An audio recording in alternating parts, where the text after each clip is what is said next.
Hello दोस्तों, तो आज इस वीडियो में हम बात करेंगे कि ग्रुप 1 देना चाहिए, ग्रुप 2 देना चाहिए, बोथ ग्रुप्स देने चाहिए।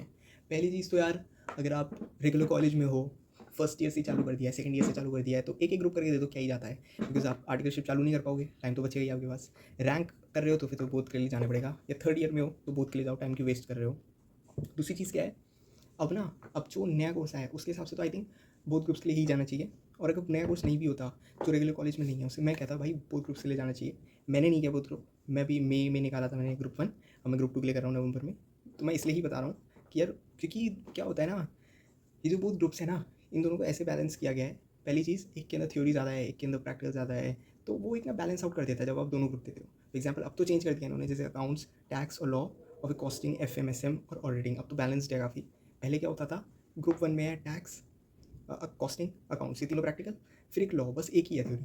और दूसरे ग्रुप में क्या होता था, SM, EIS, इको, उसके बाद ऑडिटिंग, और एडवांस अकाउंट में भी काफ़ी था इसमें, AS काफ़ी थे, काफ़ी डेप्थ वाले थे। तो बहुत ज़्यादा थ्योरी थी और प्रैक्टिकल में कुछ भी नहीं था, बस FM था और अकाउंट्स था थोड़ा बहुत। तो इसलिए मैं कहता हूँ बोथ ग्रुप्स के लिए जाओ, बैलेंस आउट हो जाएगा। अगर आपकी थ्योरी स्ट्रॉन्ग है या प्रैक्टिस स्ट्रॉन्ग है तो वो बैलेंस आउट हो जाएगा, बोथ ग्रुप्स के लिए जाना चाहिए और मैनेजेबल है।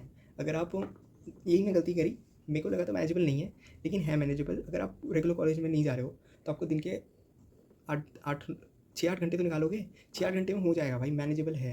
अगर आप रिवाइज करते हुए चल रहे हो, बैकलॉग नहीं कर रहे हो, तो मैनेजेबल है। आई थिंक यही मैंने गलती करी थी, इसलिए मैं आपको समझा रहा हूँ। और वो ऐसे डिज़ाइंड है ना कि एक में प्रैक्टिकल ज़्यादा है, अब तो नहीं है वैसा, अब तो वैसे सब्जेक्ट भी कम हो गया है, तो जाना ही है। बिकॉज EIS सबसे सबसे सबसे खतरनाक हट गया, तुम समझोगे भी नहीं वो क्या चीज़ थी EIS, ज़्यादातर लोग। तो EIS हट गया, इको हट गया, इको क्या ही पढ़ाते थे वो, तुम देखते तो तुम भी कहते भाई क्या ही चीज़ है। इको भी हट गया, एडवांस अकाउंट अकाउंट चेक कर दिया। तो आई थिंक अब तो भाई बहुत बड़ा वो है, वो कि आपको बोथ ग्रुप्स के लिए ही जाना चाहिए। 9 महीने, आई थिंक अगर 9 महीने अगर कुछ बच्चे फाउंडेशन देते ही प्रिपेयर करना चालू करते हैं तो उनके बाद तो और ज़्यादा टाइम है।